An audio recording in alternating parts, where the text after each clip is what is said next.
Okay, so for this question one, can you please, I think you might have made a mistake. I don't think you meant Straw Dogs. I think you meant Die Hard. So just change that. Can you do a bit of research into crime thrillers? This whole thing about insanity or politics being the focus for crime thrillers is not quite true.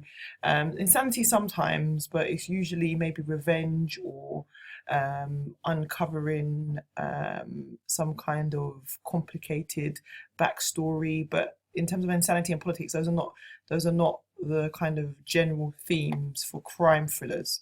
Explain the films that you researched and explain how they showed sexuality, or did they show sexuality in their films.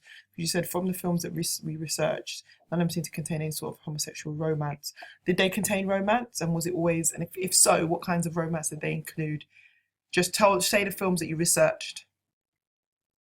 Okay, so this is about a level two, which is about a D grade response to the question.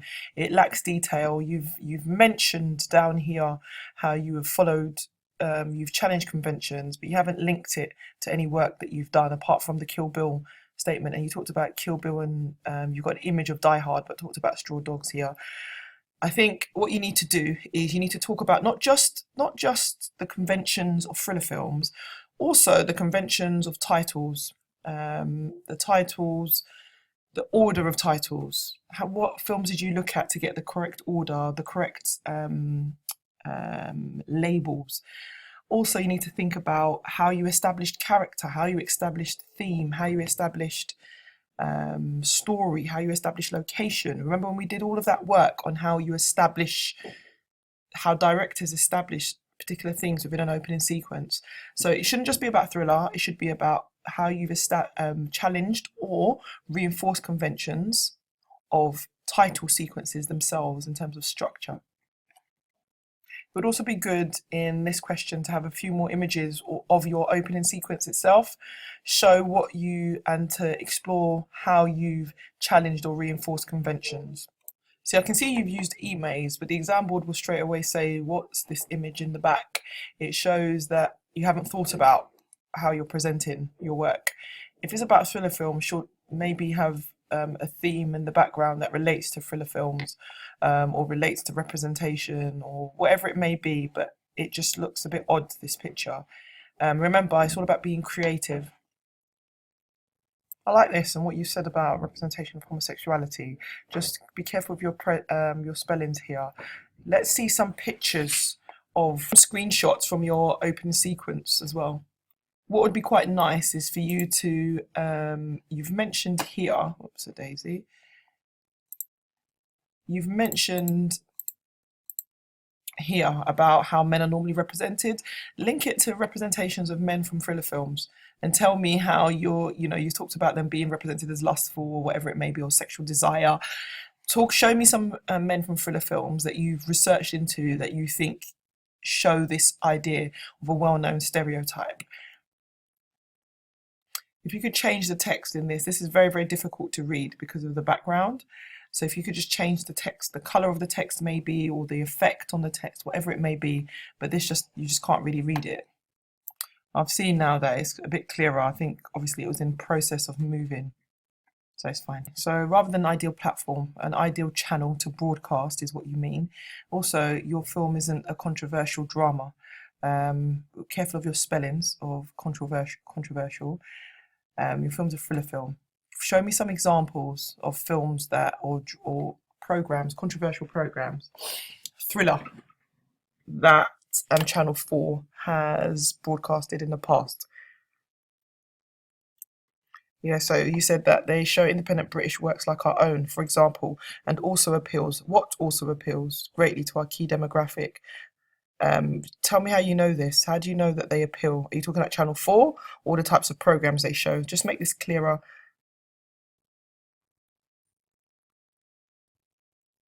Which reasons are you referring to? Be clearer here. And you've made lots of different points. Just separate them out because they're all very different and they all require a little bit more detail and showing that you've done some research into Channel 4 and 4OD. Remember 4OD is just showing the kind of content that Channel 4 has already shown. So these 2 points go together. However, separate it out. Show me what you looked at for 4OD. Show me what you looked at for Channel 4. Tell me where you got this 15 to 25 age group based on your research from Channel 4. Also, with this question, there's no images, it's just text. And whilst this nice, your emails is nice, you need to have some images from your sequence, your title sequence. You didn't mention your actual company that you used, because there was no mention of Channel 4 or Working Title Films, I don't think, in the beginning of your film. So let's talk about the actual company that you made up and the logo that you used, why you used that logo, why you came up with that film. Okay, so I made this a bit bigger so I could read what you were saying here. Can you watch your spellings if you spot this incorrectly? And also, you've talked about the use of fire and the color red. Well, where did you use that? You're assuming that people will know, so have some images from your sequence here which indicate the use of the color red or the reoccurring imagery of fire as well. Where did that occur in your opening sequence? Again, you need to watch your spellings in this section here. Just read it over and correct the spellings. And then you said that she possesses quite feminine qualities. What do you mean? Explain what you mean. Maybe have an image of the character and indicates how she represents quite feminine qualities and what you mean by that. Okay, so this is a nice response, but it's still kind of like quite a high level 2, low level 3, so it's about a C. I need to know what type of person. So you've got that 15, you've got the age group, but that's it. Do some research into audiences and psychographics as well as demographics, and see what kinds of people would be interested in your opening sequence. But it's just lacking detail at the moment. Okay, just read through your spellings and make sure it's clear. Make sure it's correct, I should say.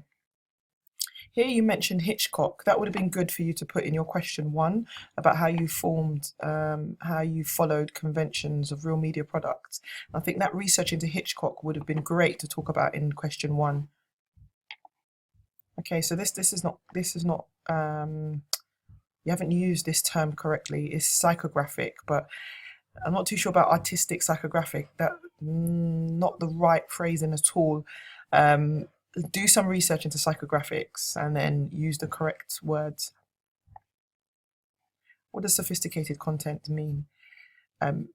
What's sophisticated about your title sequence, and what particular audience would enjoy your type of sequence? I think sophisticated is too much of a vague term, especially in media. Retro aesthetic again is not something that you would use in this context with these particular films. If you're talking about with Scarface, the whole gangster genre, very, very typical of the genre. With Quentin Tarantino's Pulp Fiction, however, it's slightly the genre is hard to define. It's not really retro. It's much more. Yeah, it's much more. It is a kind of hybrid genre. So I think retro aesthetic is not the right way to discuss both Pulp Fiction. It's a hybrid genre. It touches on lots of different conventional aspects of different types of genre films, but retro aesthetic is not the right way. Show me what you mean by this. Also, spell that correctly. Show me what you mean by California casual style. Where's the images from your sequence? Have that in there, please. Okay, so these 2 images are not taken from your sequence. Show me where the flowers were in your sequence. I remember where the cigarette was, but do screenshots from your sequence as opposed to just having 2 pictures from the internet. Again, how does this relate to the question as well? Whilst this is interesting, how does it relate to the question? Correct your spellings here for me, please. And also here as well, correct your spellings there. So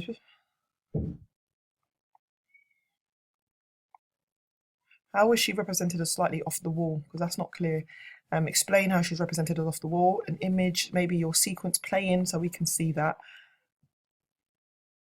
This statement is for a previous question about representation of social groups. You need to discuss how you attracted your audience as opposed to your representation of an underrepresented group. Okay, whilst this is a good, you've got a good response here, it's the strongest response you've had so far. You haven't mentioned anything about your audience surveys or your audience feedback, which is something that the exam board will pick up straight away. If you've not talked to your audience about what they like in thriller films and not talked to your audience again about what they liked about your film, this is not going to get your blog, and this question is not going to get higher than a level 2. So you need to talk about the surveys that you did and the responses to those surveys. If you haven't done them, they need to be done. Otherwise, you're not going to get a high grade for this. Okay. Images, please, Benny. Where's the screenshots of your use of Celtx? It'd be great to see an Apple Mac computer up there. This just needs to look a lot more creative. Again, well done for using eMaze, but you have to do something with this eMaze, not just text on the screen. So here is where you get your marks when you're discussing Adobe Premiere. Adobe Premiere, you used it to create the whole sequence, and I would like to see how you edited on Adobe Premiere. I'd like to see images. I want you to tell me how you learn how to use import sound, how you learn how to do transitions, add in titles, all of those things that you use on Adobe Premiere. I want you to talk about and what you learnt about using Adobe Premiere. You said it's fairly simple to use, but actually you learnt how to use it and then it became simple. Okay, so just watch your grammar here. So myself, we GarageBand, yeah? Just change that. And then spell software properly. I don't want to know what you, okay, so whilst this is interesting, this is not what this is about, what you had before and what you have now. Talk about what you learned about using GarageBand from doing it now, okay? Just do that, just talk about that. Again, spell software properly. Software is soft and then W-A-R-E.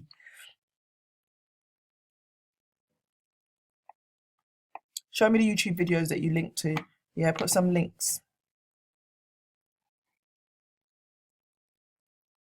Again, show me examples of your Prezi presentations. What did you learn about how to use Prezi and eMaze? All of these things are important and they're all very separate points.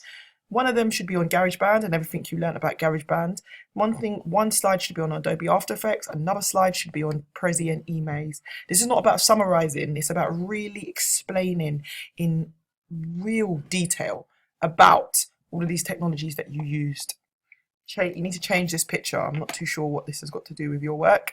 Maybe have a screenshot from your sequence or your preliminary task here.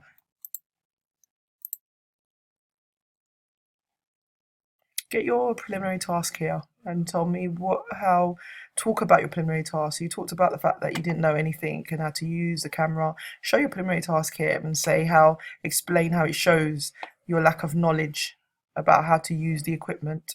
Okay, so this is a lot stronger, but it would be good for you to talk about what you specifically learned about After Effects from making your title sequence. Also, what specifically you did from your preliminary task to your title sequence on Premiere, for example, because you talk about After Effects, talk about Premiere, but why don't you talk to me about layering you said you edited 5 shots together. However, when it came to edit filming, I quickly became very confident using Premiere from watching videos. What did you do differently in your title sequence on Premiere that you didn't do in your preliminary task? Talk about what the preliminary task taught you about action, shot, reverse shot. You've also got the 180-degree rule. Did you incorporate any of those techniques in your final piece? How did you improve as a filmmaker from your preliminary task to your opening sequence? There was no kind of use of sound really in your preliminary task, no music. There was no thinking, there was nothing about thinking about your mise en scène or your camera shots. You've learned a lot from after completing your preliminary task to your final sequence. I think you need to explore it in a little bit more detail. This is a low level 3 response. Again, there's no pictures, need some pictures, screenshots, anything. Your sequence itself.